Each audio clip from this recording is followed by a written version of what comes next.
Este segundo módulo está dividido en la parte A y la parte B.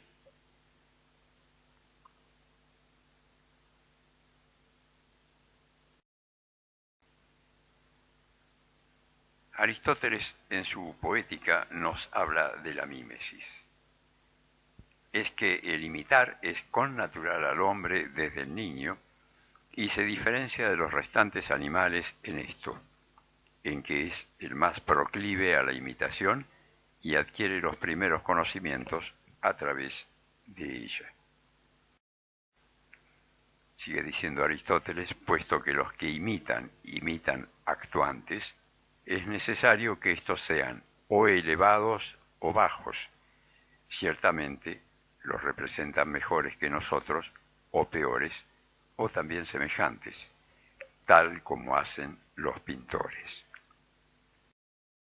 Y por último, Aristóteles señala, todas las artes vienen a ser, en conjunto, imitaciones, pero se diferencian entre sí por tres cosas: por imitar con medios diversos, o por imitar objetos diversos, o por imitarlos diversamente.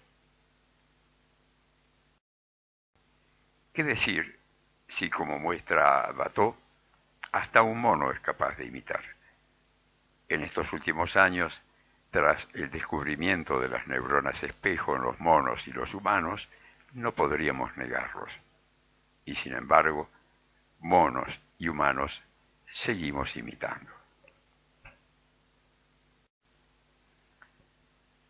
Umberto Eco señala, este libro parte del principio de que la belleza nunca ha sido algo absoluto e inmutable, sino que ha ido adoptando distintos rostros según la época histórica y el país. Relativismo. Eco no duda, se nos podrá acusar de relativismo como si quisiéramos decir que la consideración de lo bello depende de la época y de las culturas. Y esto es exactamente lo que pretendemos decir, termina diciendo Umberto Eco en la introducción a la historia de la belleza. De ahí que, por mi parte, planteé estos dos conceptos, convención, consenso, tomando en consideración las palabras de Eco. Convención, si vamos a las definiciones, norma o práctica admitida tácitamente que responde a precedentes o a la costumbre. Consenso, acuerdo producido por consentimiento entre todos los miembros de un grupo o entre varios grupos.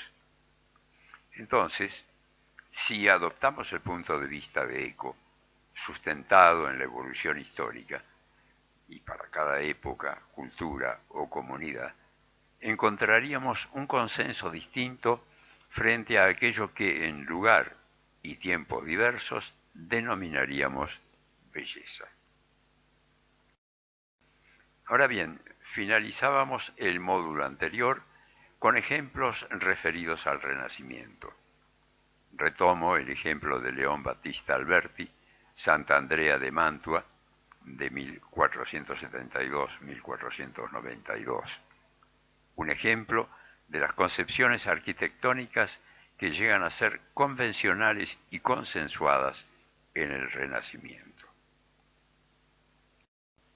Les pido que retengan estas tres figuras geométricas, triángulo, cuadrado, circunferencia, base de estas composiciones arquitectónicas, tanto desde el punto de vista estructural como ornamental.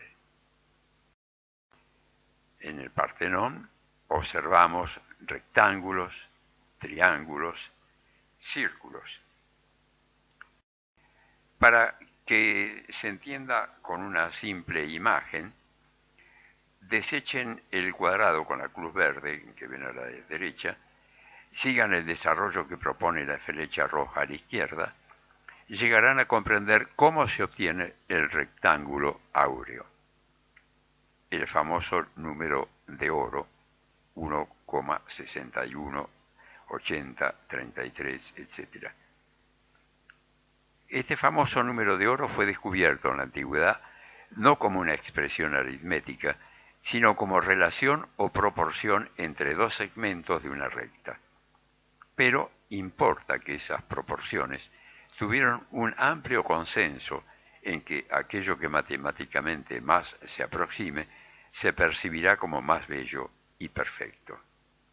Lo que señala la flecha verde en este caso podría desecharse por ahora.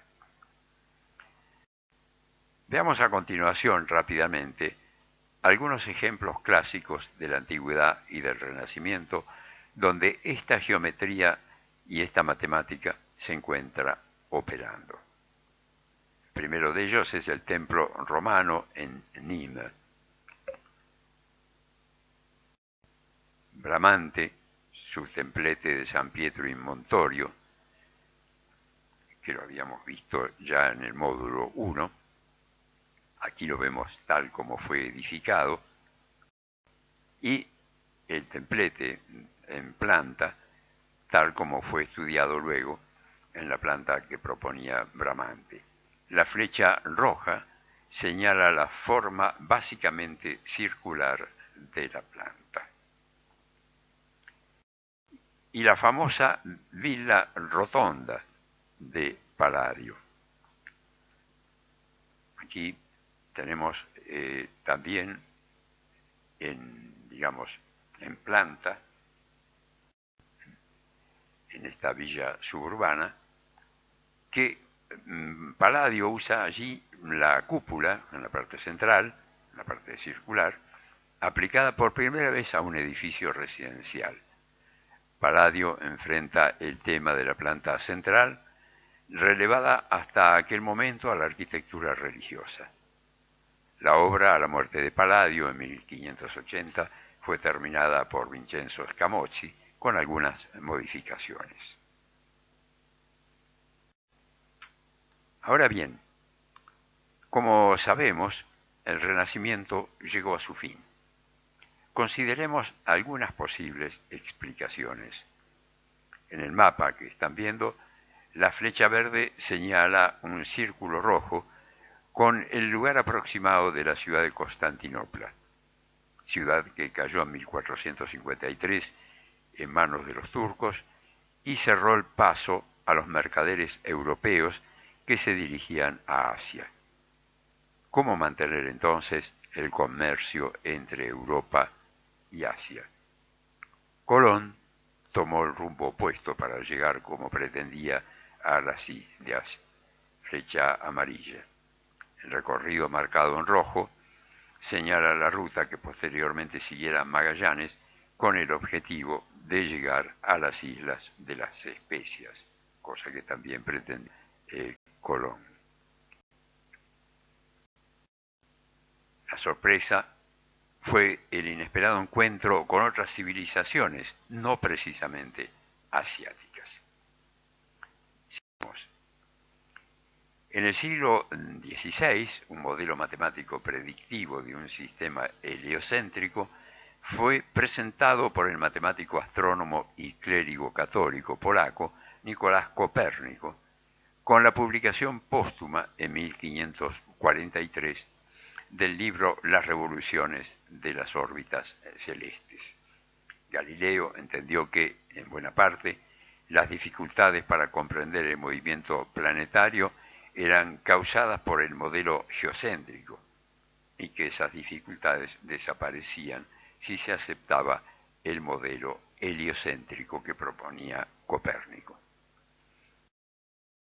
Y para abreviar el planteo de estas conmociones en este siglo XVI, falta mencionar la publicación de las 95 tesis de Wittenberg, publicadas por Lutero, que darían lugar a la Reforma protestante y, posteriormente, a la Contrarreforma católica.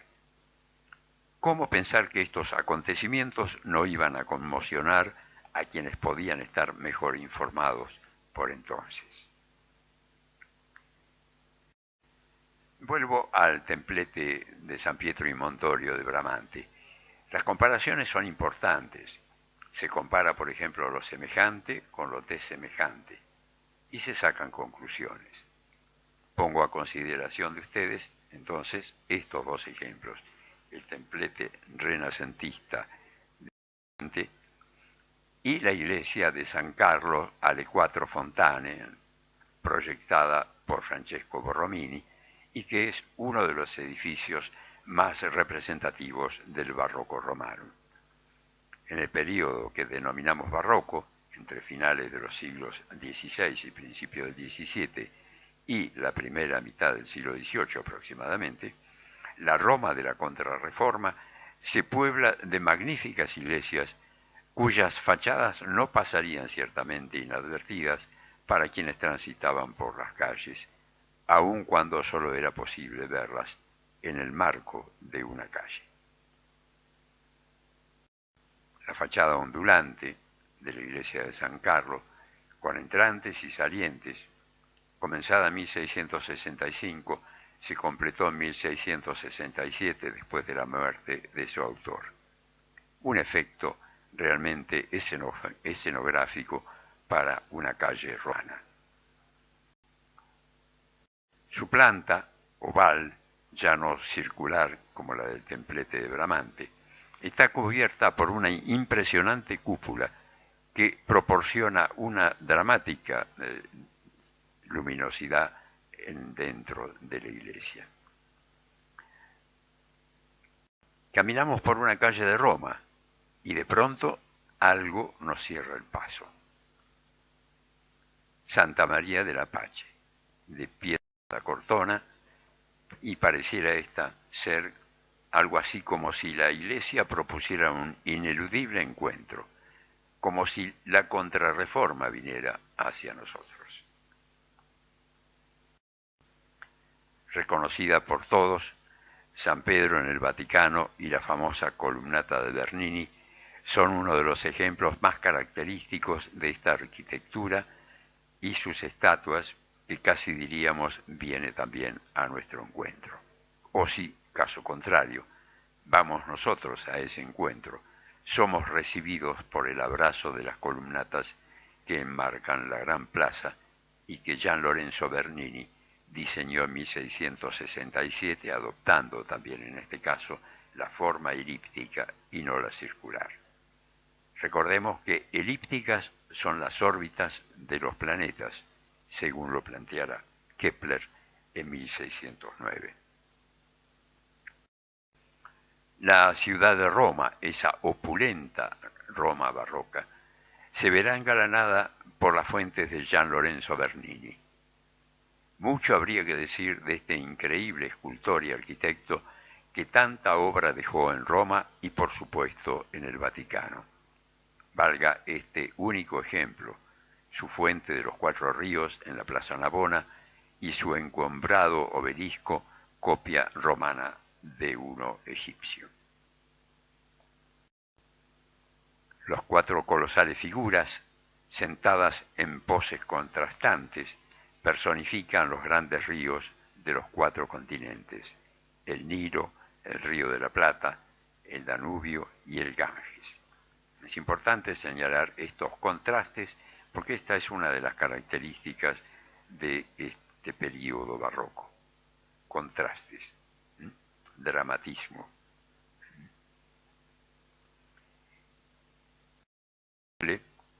Cita de la Roma barroca es, por supuesto, la fuente de Trevi, de Nicola Salvi, también notable por su efecto escenográfico. Bernini cambió la ubicación de la fuente al otro lado de la plaza para que quedase frente al Palacio del Quirinal, de forma tal que el Papa pudiera también verla y disfrutarla. La ciudad y las artes, entonces, y la importancia de esta proyección de las artes en la ciudad. El proyecto de Bernini fue desechado en favor del de Nicola Salvi. No por ser un lugar común voy a dejar de citar aquí un fotograma de la Dolce Vita de Fellini en la recordada secuencia en la fuente. Me adelanto a proponer la relación entre la ciudad y el cine, otra de las artes a considerar. Nos dirigimos a Viena. La iglesia de San Carlos fue encargada por el emperador Carlos VI en agradecimiento por la respuesta a la oración después de la peste negra en 1679. Y la construcción de la iglesia comenzó en 1715. El maestro barroco Johann Bernhard Fischer von Erlach hizo el trabajo original entre 1716 y 1722. El diseño de la iglesia combina elementos arquitectónicos de la antigua Grecia, el pórtico con su remate triangular, las columnas, también de la antigua Roma, las dos columnas laterales, imitación directa de la columna de Trajano en Roma, con un toque barroco en la parte superior, y del barroco vienés contemporáneo a través de la cúpula y las torres. La planta, que como se aprecia conserva el clásico eje de simetría, a la vez propone una cúpula de base elíptica, elección barroca frente a la circular renacentista.